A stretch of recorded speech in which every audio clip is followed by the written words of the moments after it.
各位观众朋友，大家好，欢迎收看1月18日AM新闻，我是嘉豪。今发生什么大事代，头先就来报您知。农委会认定桃园市长张善政在A 社担任计划主持人时阵，研究报告有抄袭，农委会要甲 A 社特赔偿。去年 GDP 加2.43%，无多保三，今年恐惊会愈来愈歹。另外，连锁咖啡店路易莎20开始有一寡物件咧起公考。吉隆市警察局有警察甲乌道老大做生日，13名警察包括着分局长等大官，拢爱连带受处罚。桃园市长张善政正一个风机公司担任计划主持人的相关报告，去互指控抄袭。农委会下晡公布3个计划内容的内面呢，有6篇报告确实有违反客户规定，认定抄袭。农委会会向风机公司把这经费讨倒转来，不过这个经费部分是归来计算。桃园市长张善政表示讲，差这款议题无意思。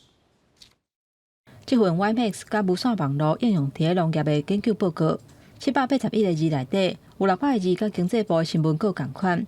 农委会去年9月开记者会指出，风机公司研究计划引用无标准来源。经过4个月调查，下晡公布3个计划的6篇主报告，中和程度真悬，比例为27%至45%不等，认定有抄袭。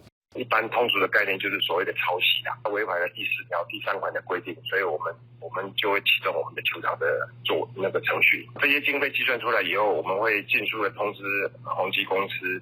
农委会强调讲，风机公司后来说明无法度解决大家的疑问，所以佫组成专案会议，邀请外部的专家来复审，还佫找出关系的文献，做人工比对，过程是真谨慎，肯定风机伫这个计划内底的贡献。不过，真违反报告有部分违反客户的规定。我们是用更严谨的态度，就是除了系统比对以外，我们还进行了人工去做一个比对。宏基在这个计划里面，它是有它的贡献度，我想我们绝对不会否认。针对这点，永年做宏基这个研究报告的计划主持人，也就是目前的桃园市长张善政，未暗嘛去平镇分局感谢辛苦的警察人员。伊讲，伊伫炒这个议题实在是无意思，伊敢若想要专心伫市政。我觉得选举已经过了哈，还在炒作这个议题，实在是没有什么意思。我从12月25号上任以后，满脑袋都是市政。老实说，我不会去想这个事情。这个事情对我在执行市政上面、推动市政上面没有任何的困难。这个计划是农委会96年至98年的农业电子化发展策略分析甲规划案。抄袭的报告是为6项工作项目，第一大项下骹的主计划。风机公司表示，还未收到农委会公文，但收到了后会阁做讨论。记者综合报道。讲到这礼拜5开始，就是这过年连假，不过这武汉肺炎抑个流感的威胁抑个伫咧哦。这国内今仔日是增加20768个本土病例，有26个人死亡，其中一个是无注过疫苗的4岁囡仔。另外，也有一个流感重症的死亡个案，是南部70多岁女性，也无注流感疫苗。有专家要来提醒讲，这过年期间人是来来去去，无排除这新冠疫情抑个流感拢会加悬，呼吁民众爱赶紧去注疫苗。新冠本土疫情继续累来，18拜3新增加20768例本土病例，中重症181例，死亡22例。其中上细汉的死亡个案是4岁查甫囡仔，伊本身有慢性的腰疾病，无注过疫苗。伊个切到发病，隔天就无啥清醒，送急诊 ，PCR 采检阳性确诊，经过检查有严重脑水肿，发病5天依然不敌死亡。对他免疫不在，也就前2年儿童可能没有对应的一个抗体。所以在今年，我们的确看到呼吸道感染儿童特别多。有一礼拜就是过年啊，有公卫学者以法国的经验推估，国内疫情若是控制得好，过年了后可望放松，挂起还未禁令加准备降级。严格若是变异株 BQ.1 加 XBB.1.5， 使得民众出入国内外，造成互相烧话，流行的高风险可能落伫3月底。如果今天我们的 BQ.1 以及 XBB 的1.15回国之后，以及情境之后，是不是有可能造成流行？如果造成流行，那个时间点应该就是在我们的这个高峰点，在3月初。就唔拿爱防毒，新冠肺炎嘛爱有防流感的病毒。疾管署公布，最近门诊类流感看病的人次呈现上升的情形，并且搁再增加1名流感重症死亡的个案，是南部70多岁女性，本身有慢性的疾病，无做过流感的疫苗，发病了后，在今年1月7过身，加上去年10月开始，这流感季以来第4例死亡的个案。那近期流行的这个病毒株，是 H3N 和 A 型流感为主，不过 B 流也有慢慢在增加的一个可能的一个变化。疫情指挥中心预估，今年期间民众是南来北往，真可能造成流感加新冠两种疫情侵关，呼吁民众赶紧注射流感的疫苗加新冠次世代疫苗，马会记爱定定洗手，少来爱挂嘴暗。尤其是慢性病的老人甲幼儿，应该尽量避免参加大型的聚会活动。记者综合报道。行政院主计总处今日公布，去年失业率是3.67%，是这22年来上介低数字，显示疫情过后国内需求渐渐在恢复。不过经济成长表现也是无好，这去年的前3季拢是正成长，到第4季这出口开始变慢，变作是负成长，是这13年来减上介低。全年的经济成长率有调下降 ，GDP 报到3。一来讲到今年的经济可能会更加歹，国内有关有这输入性的通货膨胀，物件是一直的起价问题。另外讲到这连锁的咖啡店路易莎也宣布讲，对1月20开始有一寡物件要起价起5块啊。肉甲菜也有70包到店的三明治，看起来真好食。不过对20开始的连锁店路易莎咖啡宣布，包含三明治也有贝果这物件，拢起5块，起幅大约是7%。其实外面店都是涨10到20，那我觉得其实涨5块是很合理的。在这个万物都涨的情况之下，我觉得涨5元是我可以接受的。业者讲，有原料甲包材继续起价，是挡袂调，才决定在今年起价，同时也推出其他应品的优惠方案，回馈消费者。只是经济无好，也反映去年的经济成长率表现。主计总署讲，去年前3季经济成长率拢是正成长，到第4季却是呈现负成长。那总结26季的正成长，也创下13年上大减幅。2022年经济成长率只有2.43%，是6年来上低。3个去年GDP 未到3%。第4季来讲的话，包括全球的需求都是比较疲软的。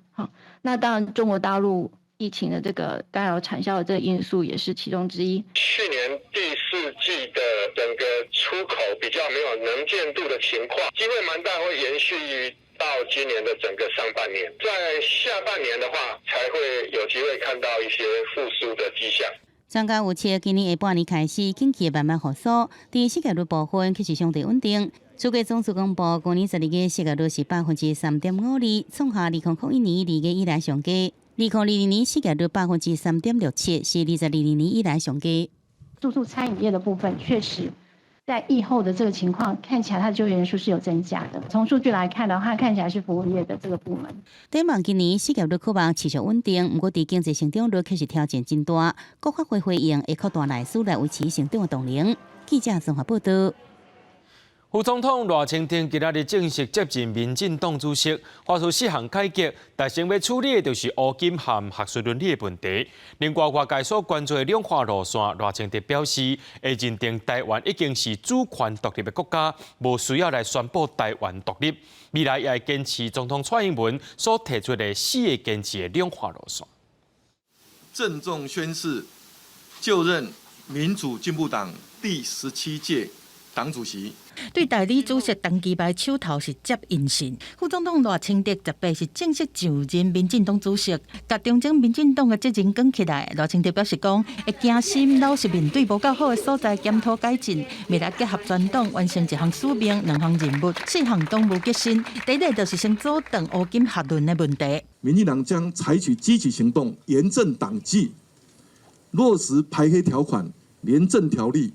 我们也要以诚信原则建立制度，来审视本党候选人的学伦问题，并要求所有从政同志诚实面对。这摆选举，民进党是失去少年人的支持。赖清德表示讲，会组成青年议题工作小组，规划扩大沟通。另外，对各界拢真关心伊2化的路线。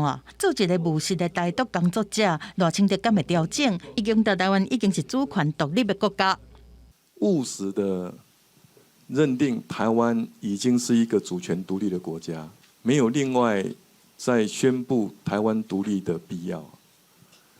中华民国主权和中华人民共和国互不隶属。未来我仍然会站稳4个坚持的立场，然后继续蔡英文总统两岸的路线。面对问题，赖清德是回应甲真有自信，而且宣布将高雄市代理市长柯立明来接董秘书长，3个副秘书是找跨派系亲总派，要拼改革。另外，对于立院支持者真有意见的党内，才会学要安怎处理。赖清德表示讲会根据党规，但是嘛，话话讲团结是需要大家做伙合作。记者综合报道。台北21世纪贸易倡议第2回谈判昨结束啊，这总谈判代表陈进忠表示，大部分的条文甲美国是有共识，未来几礼拜会透过视讯会议来确认，就会当准备签早收协议。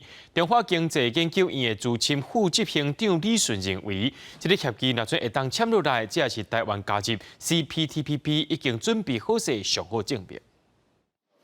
担任总谈判代表的政委陈进忠17下暗出面说明台美21世纪贸易倡议第2回合谈判进展，伊表示顺利完成。有很大部分的条文，双方都已经有共识了。那还有少数一些条文还需要双方再继续做协商。第1回合谈判去年11月伫纽约举行。第2回合伫台北举行，美方团队超过20人来台，倡议包含11个议题，即摆阁新增加服务业过来规种，5万会当甲贸易便利化，中小企业还贪污甲良好法规，做伙签署早收协议。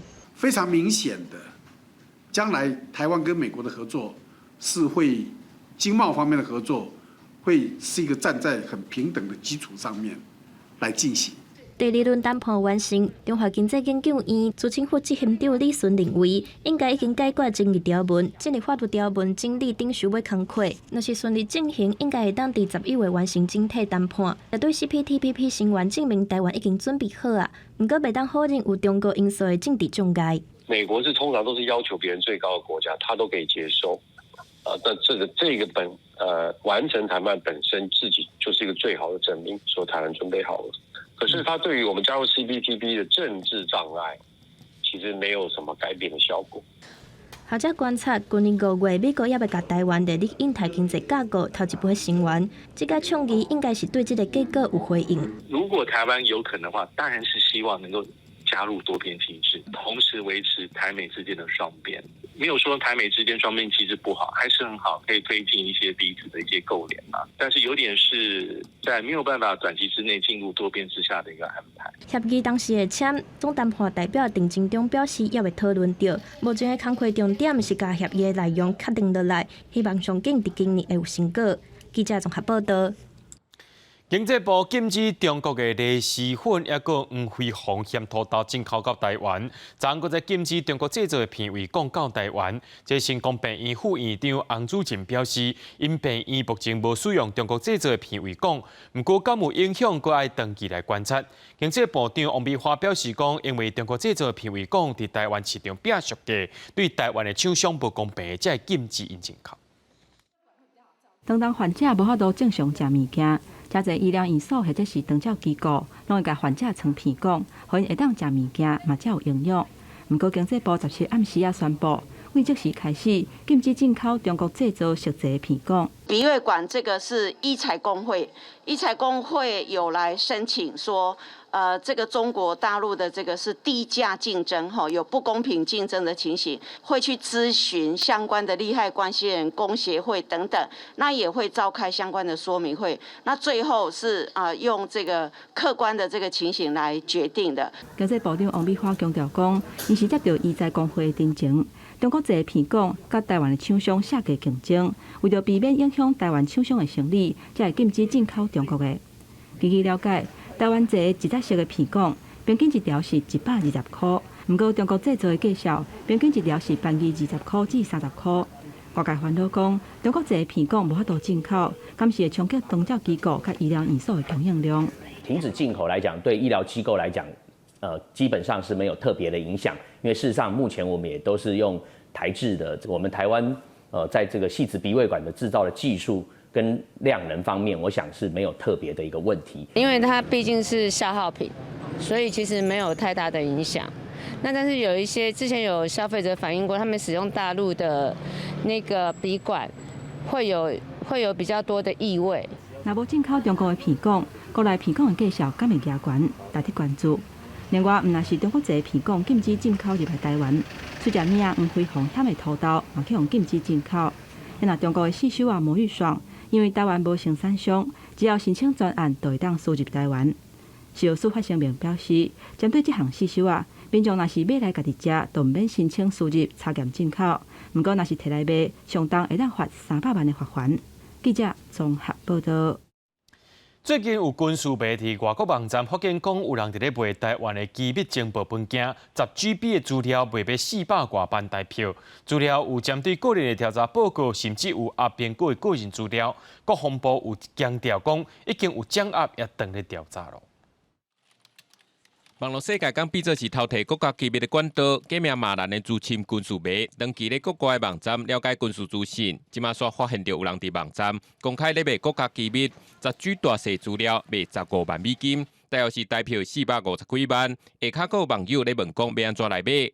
一些工作记录什么的，还有对人员的评估啊。今天凌晨他又丢一批出来，也已经通报相关部门了。今天早上丢出来的，连人名都有。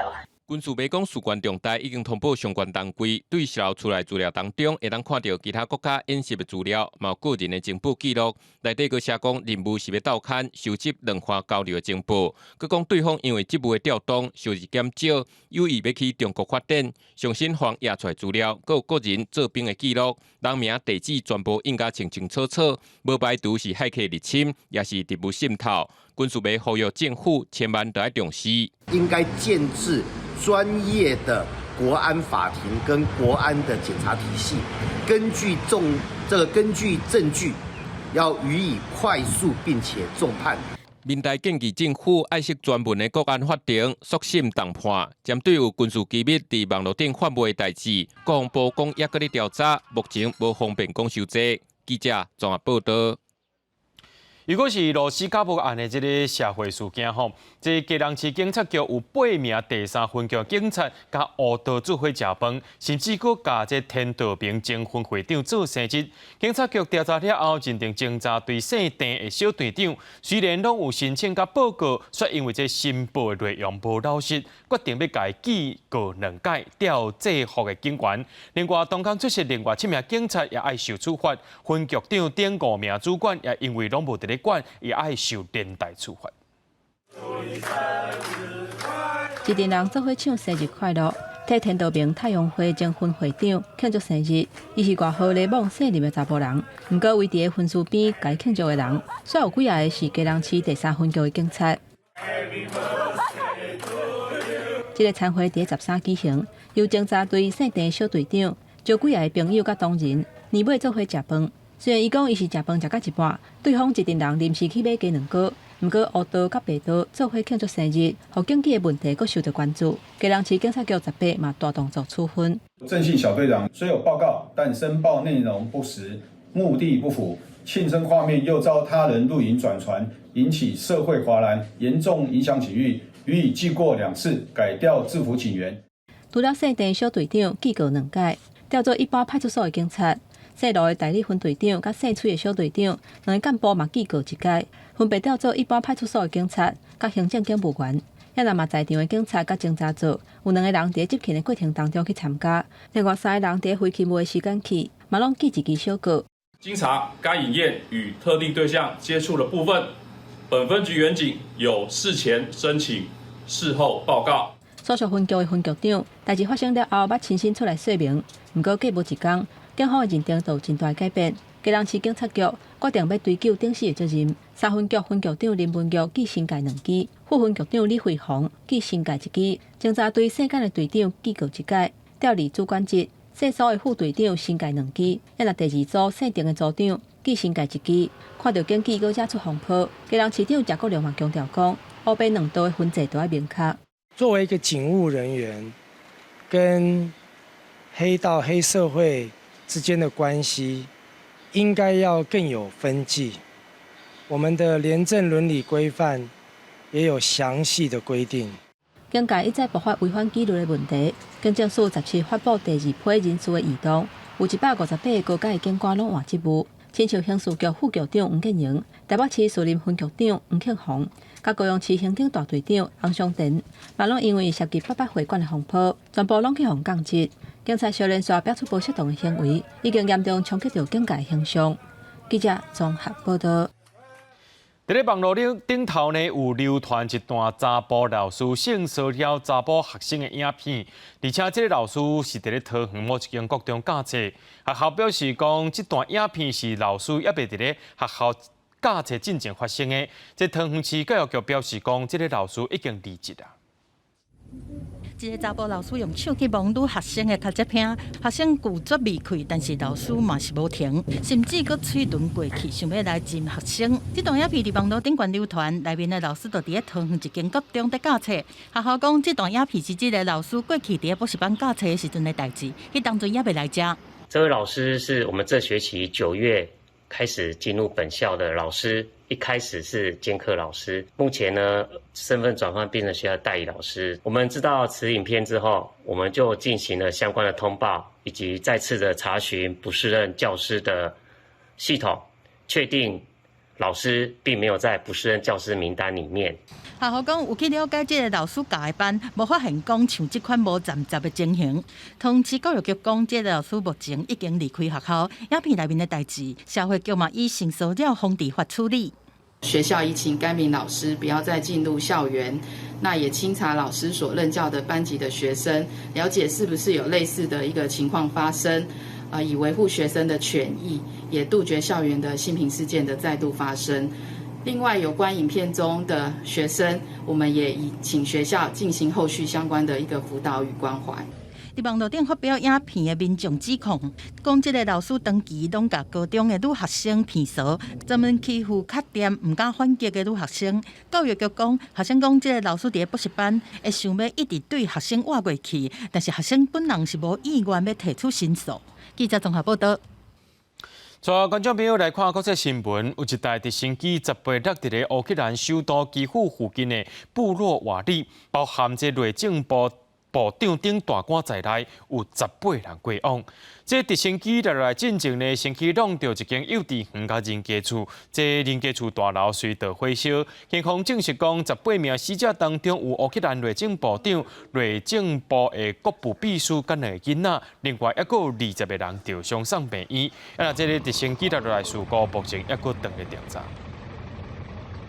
伫咧乌克兰东部有一栋公寓厝进前去互空袭，造成45个人死亡，其中也包括一个真出名的乌克兰魔性教练，伊的故事含受空袭了后的走卡引起众人关注。另外有一名罗西亚佣兵走去挪威，希望有政治庇护，表示讲要公开这罗西亚犯战争罪证据。这间灶卡温室的装潢看落是真温暖，不过规栋厝的壁是互飞弹炸甲脆炎炎，敢若剩残骸。小内外强烈的对比，显示战火无情。这间厝的主人是乌克兰真出名木姓区的教练克伦诺夫斯基。无偌久之前，伊才伫咧这间灶卡替因查某囝庆祝生日。即马因为空袭全咧行起，一个花啊失去亲人，因的亲戚朋友嘛感觉真悲伤。как малыши, так и взрослые ребята.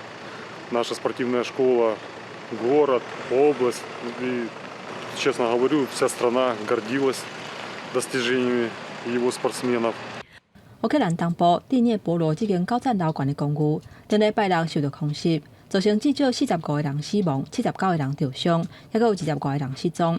因为已经无啥物机会要活咧，所以目前救援队已经停止搜救。乌克兰当局嘛承认讲，这场空袭使用的反舰飞弹，乌克兰军方的防空系统无法度甲伊拍落来。英国国防部分析，这种反舰飞弹的精准度真歹，较会去伤到无辜。可见最近罗西亚军方精准武器的库存已经剩无偌济，才会国不离将提出来使用。另外，提供罗西亚军方佣兵的瓦格纳集团，将指挥官伫咧人权团体协助之下，下过罗西亚甲挪威铁网啊围起来的边界。去互挪威警方逮捕，伊嘛是头一个逃去西方的罗西亚佣兵。Мне известно достоверно о 3 расстрелах заключенных, именно которые пытались совершить попытку побега с госпиталя по ранению, и, соответственно, известно о 10 расстрелах, это именно привозили на полигон Кнур. 律师表示，瓦格纳集团无经过同意，就延长恰梅德维杰夫的合约，伊烦恼家己性命嘛难保，愿意提供罗西亚反战争罪证据。寻求挪威当局予以政治的庇护。公司新闻杨间编译。法国政府宣布年金改革要甲退休的年岁搁再延后。法国的工会明仔载也要来罢工抗议咯，并地下水道的清洁员表示讲，这新制度就要做满43年才会当退休，伊即马是要加做2年，才变搁再处理这地下水道鸟鼠甲垃圾物啊，所以一定要上街头抗议。今年38岁的康洛德地方独面具准备要落去地下水道，伫个即个伫路顶有真侪人拢毋知的神秘世界。巴黎有真大的地下污水系统，常常需要紧急清理甲维修。康洛德的工课就是监督这个地的一切情况。Un métier qui reste encore extrêmement exposé au danger. Au danger, le danger il est partout. Il est partout et c'est ça qui est vraiment sa spécificité. Donc là, ça va, je suis encore jeune, je suis encore dynamique. Quand on fait puis à échelon, qu'on porte l'aérie, ça va, c'est pour l'instant. Mais je me vois pas déjà à 50 ans, 55 ans, continuer mon activité de la même manière.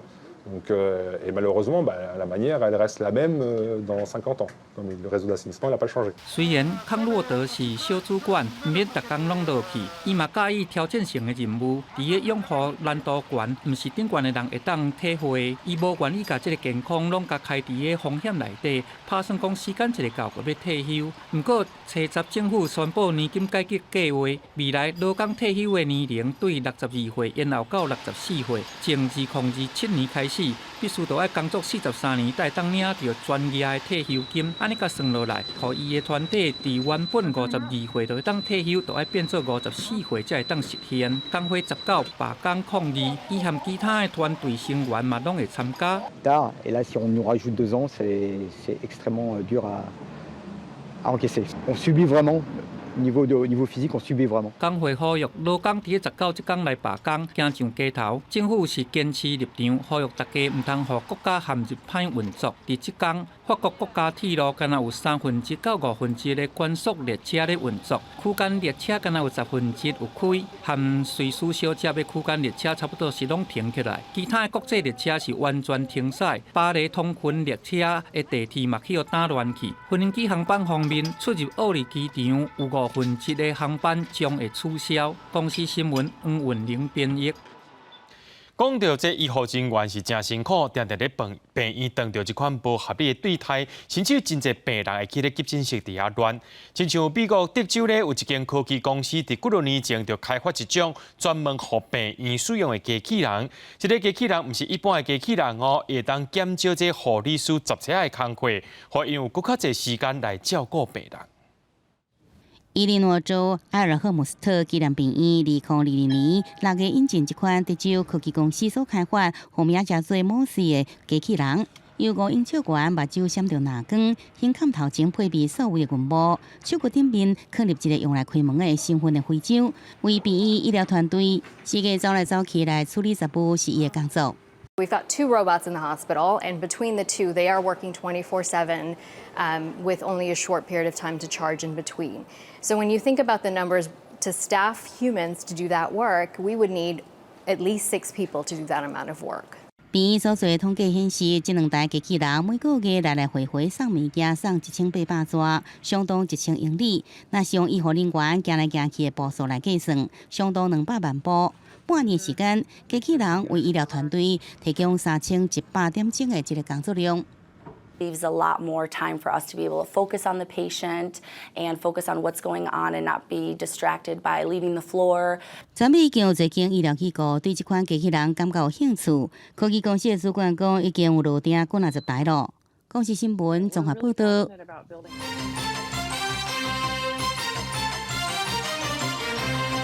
行政长苏贞昌今日落南去到屏东视察屏东具体的特定区，也有区学园区。苏贞昌强调，这新竹产业园区呢是开30年才有即卖规模，为着要带动整体发展，伊上任2年多，就打造南台湾科技区域，要求各部会针对流标、各落改、也有土地、也有住户也未搬走这寡问题，就要赶紧来解决。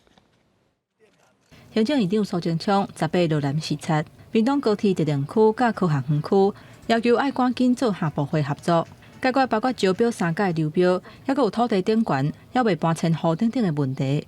台湾已经不是以前重北轻南，而是整体发展。这个整体发展就是要改变观念。为了掌握进度，苏贞昌请国科会、经济部、交通部、教育部4个部会轮流报告。南部科学园区、屏东园区伫屏东市，开发的面积有74公顷，会引进智慧农业、甲绿色材料等等的科技产业，安装会当创造5400就业机会。第一日通过宽屏初审，专案会送宽屏大会审查。园区伫高铁边啊，延伸到屏东的6地厝。交通部预估，高铁延伸完工了后，屏东到左营塞车敢若要10分钟，到台南只要12分钟，比台北到新竹的34分钟较紧。我筑巢引凤，所以我把这个地方规划科学园区、科技产业园区，然后因为相辅相成。苏贞昌讲，园区甲高铁延伸到屏东，希望会当带动屏东的发展，让人口莫阁流失。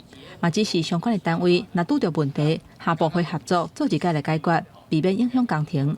记者综合报道。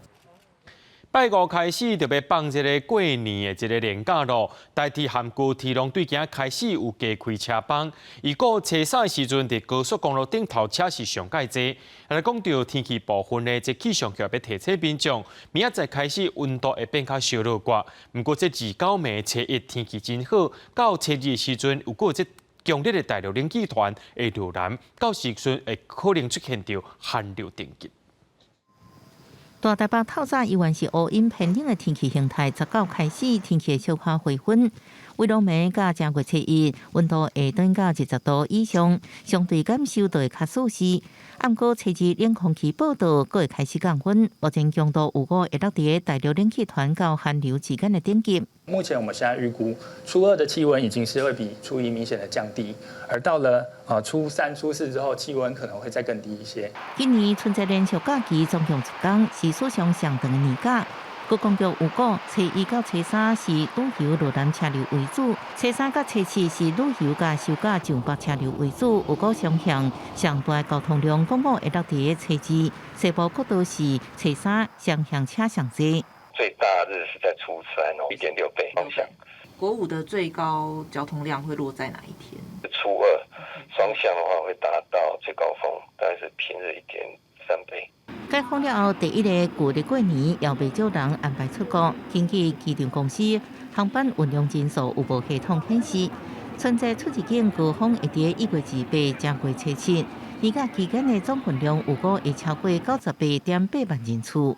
记者综合报道。国家通信传播委员会今仔日以带条件的条件呢，来审查核准台湾大哥大申请合并台湾之星、远传电信合并亚太电信。这台湾大哥大甲远传呢，拢爱甲合并公司的契约全部拢接落来。经过1年的审议，要求业者补件12摆 ，NCC 审查决定，台湾大哥大合并台湾之星、远传电信合并亚太电信，分别以附加付款核准。台湾大哥大甲远传爱成立合并公司的契约，以台湾之星的终身契约为例，必须予用户使用到4G 的频谱年限到期。对于申请合并的两公司的既有的定期、不定期契约的用户，那可能会依原来的契约智慧内容跟条件，可以使用到113年的12月31号。用户权益未使受到损害，台湾大哥大甲远传也有提升电波人口的涵盖率，爱扩建偏远地区的基地台。验过远传并亚太，低频段无超频；验过中频段甲高频段超频。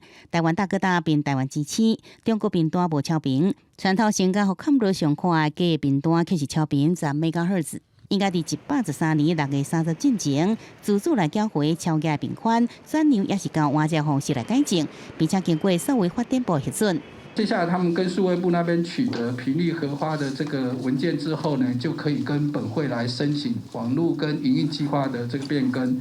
那在变更之后取得核发的频率使用证明跟号码的这个核配之后呢，系统的部分就可以 ready 就可以来上线使用。对于审议的结果，台湾大哥大暂时无回应。阮团表示尊重，对着附加负担，会伫正式收到行政的处分公文，才阁表示意见。稍来向公平会提出合并的申请。NCC 发言人王丕总表示，未来若是顺利来合并，三大电信业者伫偏向涵盖率会同质化，未来差异性无大，最后将是继续竞争。记者综合报道。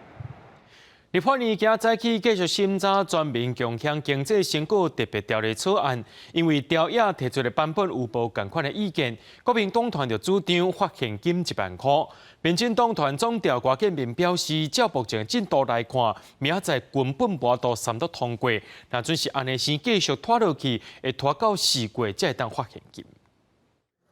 国民党立委提红包袋甲看板，强烈主张破坏现金1万，而且唔免更济。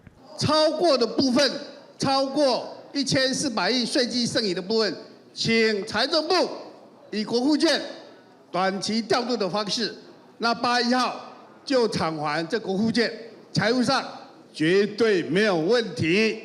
全民到底什么时阵会领到？国发会主委姜明先表示，这看特别条例是不是会顺利通过？因为无法通过了后，国部会将依照无法展开预算周边。不过条约各版本意见无同。民进党团总调郭建民表示，19买3度是无可能的代志，也可能会拖到4月。不可能大家对预算没有意见嘛？一定要互为审查，审查以后再出委会，1个月以后表决。所以这样的时程最快，算起来大概4月了，一定会走过这样的途径啊。另外，未来破坏现金的领方式有3种，包含线顶申请直接入户头 ，ATM 直接领钱，甲邮局临柜申请。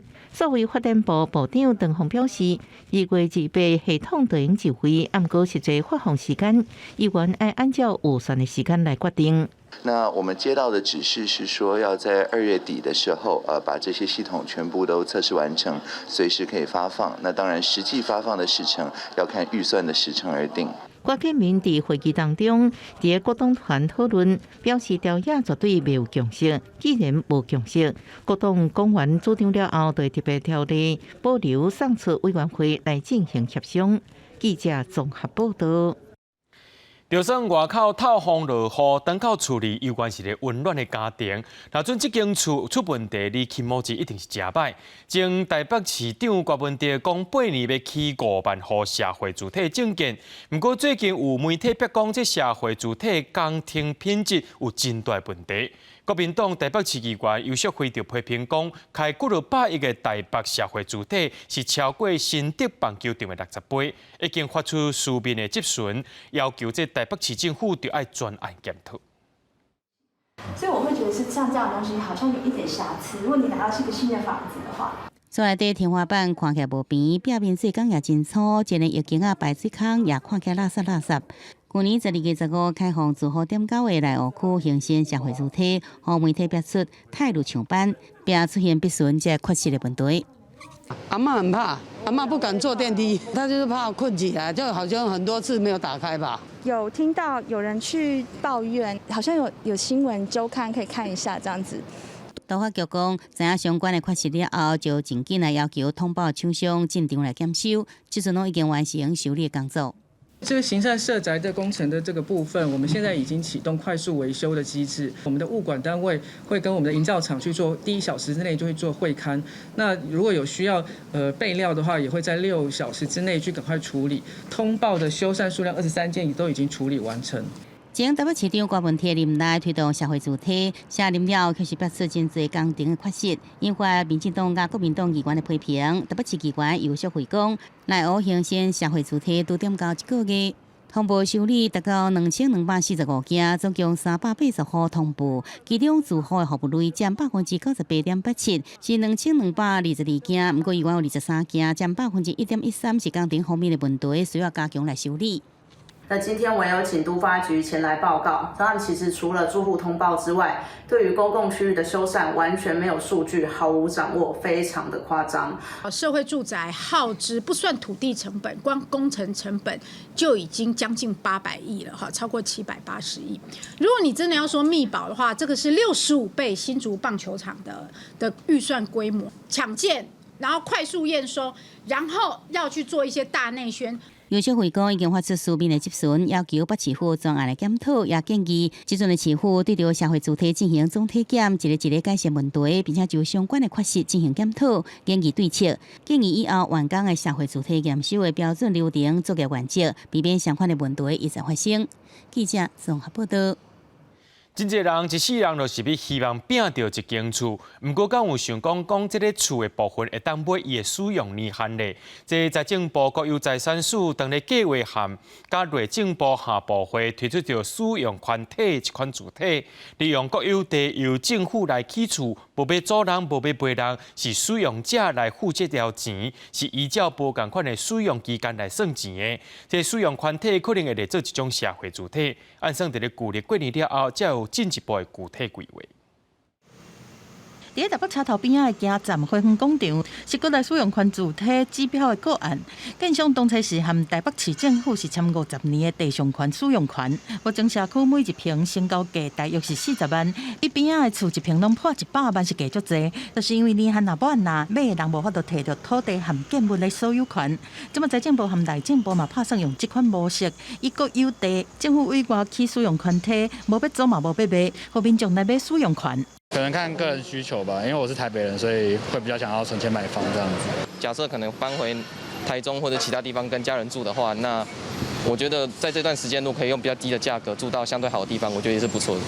根据财政部初步的想法，会整理面积在1000平方公尺以下的土地，互财政部规划做使用权的社会主体，和即卖社体限期到6年无同，敢若会定上加使用年限，无要租无要卖，照使用年限来纳钱。按照立国的规划，要提供互经济能力比社体租好悬，但是无钱买厝的人，他要的权利金可能也不是很少的金额。那如果是一笔很大的权利金额呢？那这个其实他在其他县市就可以买了。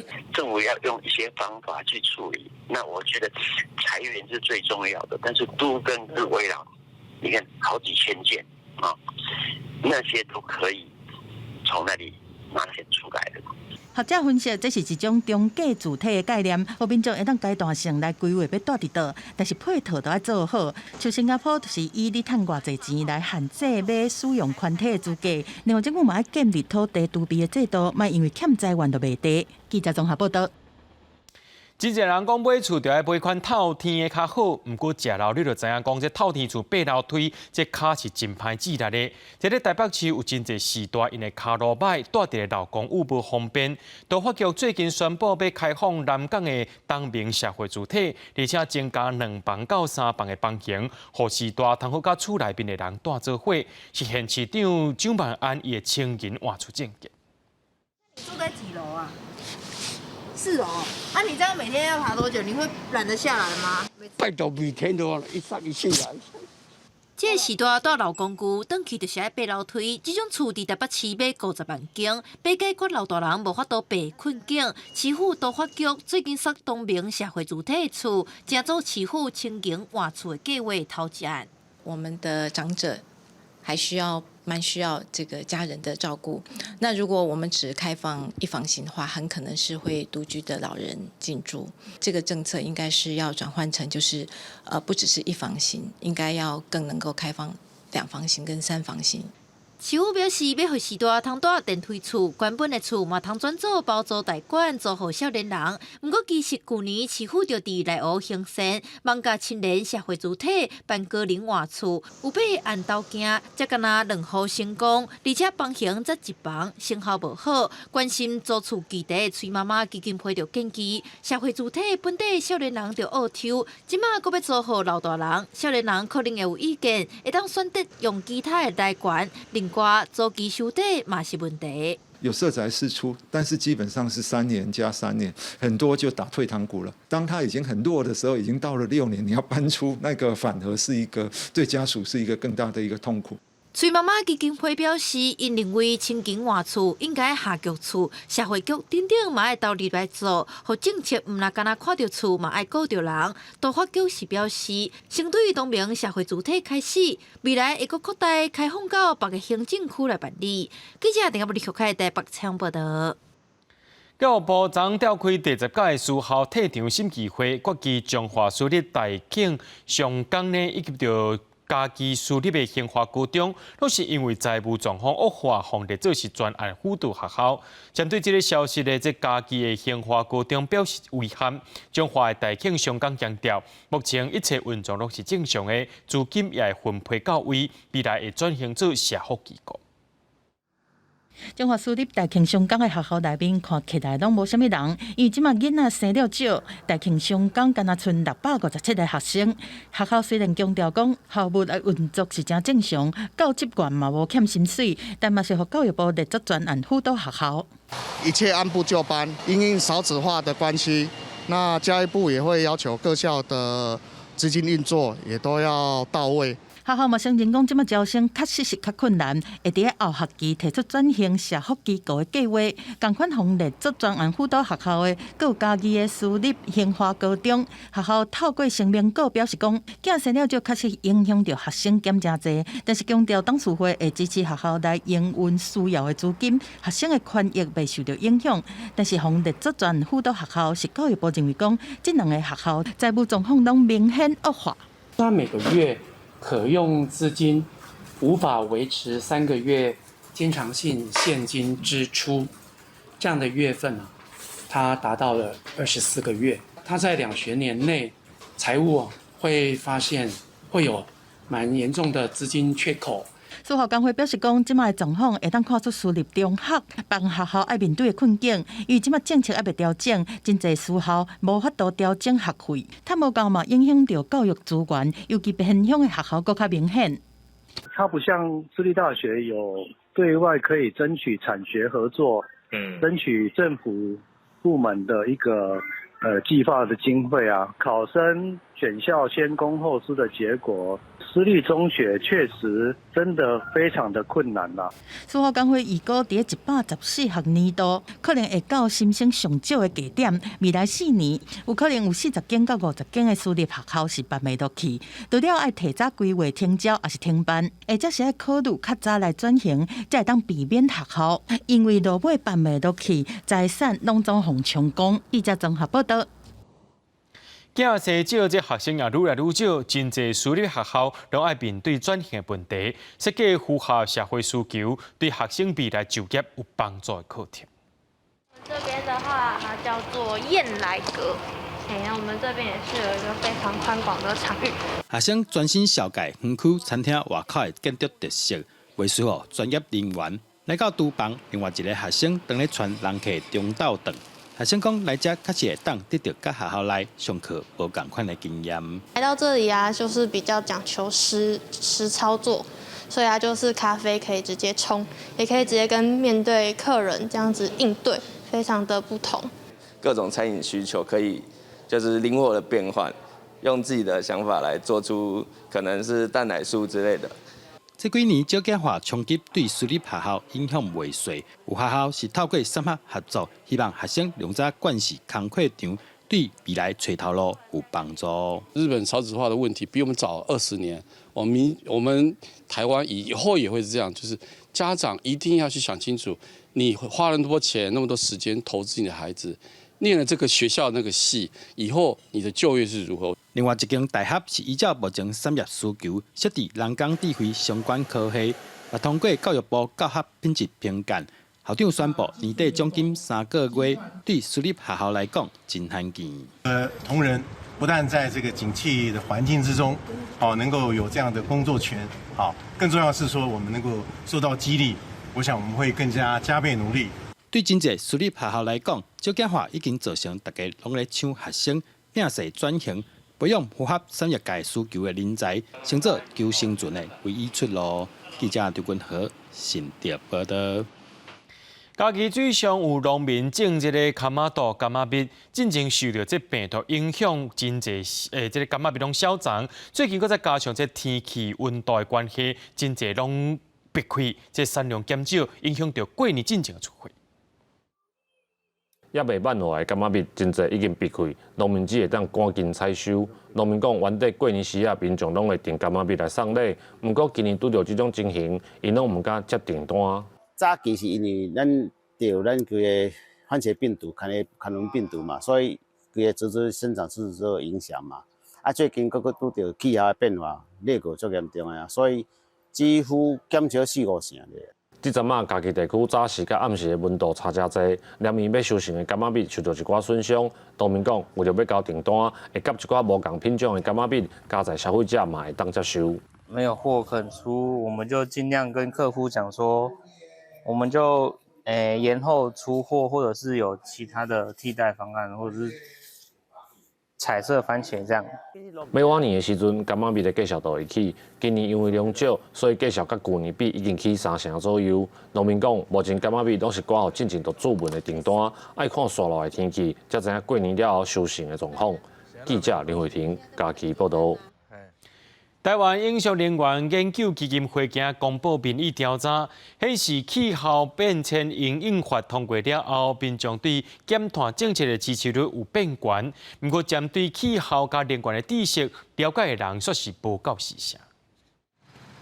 气候变迁因应法三读通过，台湾正式走向碳排放全无的时代。台湾永续能源研究基金会调查发现，支持节能减碳的人变多，民生部分，2021年有39.4%的人支持起水电费，2022年这个数字来到45.7%，增加6.3%。学者认为，社会共识提悬，会当开始有实际的做法。建立这个使用水电费的集聚，这个集聚落差，使用多少的人应该这个符合社会公平的精神，去不一样的水电费，碳税能够来做社会的补贴，社会的重分配，这个部分也是非常重要，因为这件事情是需要受到社会支持。虽然台湾人知影爱减碳，毋过专家烦恼，民众对气候甲能源的知识也是无够。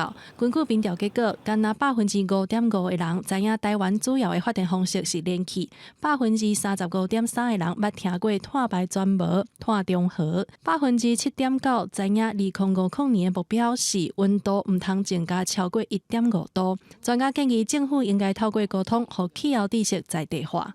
所以公众沟通一方面是对于知识跟相关的能力上面的一个强化，让大家对于这个议题有更清楚的认识，可让民众由下而上，能够让它在地化的气候行动可以真正被落实。所以它需要很大量的公众教育的资源的投入，以及长时间的持续努力。除了社会沟通，台湾永续能源研究基金会嘛提醒中央甲地方各部门爱带头，让气候变迁加做重要的公民议题。记者麦尚英、曾正由台北报道。明仔载天气小也是歹，做伙来看预报，恁就知。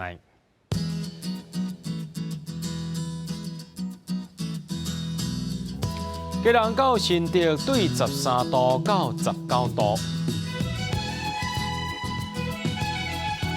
苗栗到云林对12度到23度，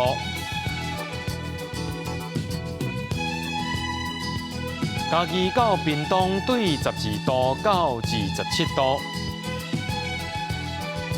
宜兰花莲台东对14度到23度，平湖金门马祖对9度到18度，还有未来3天气象。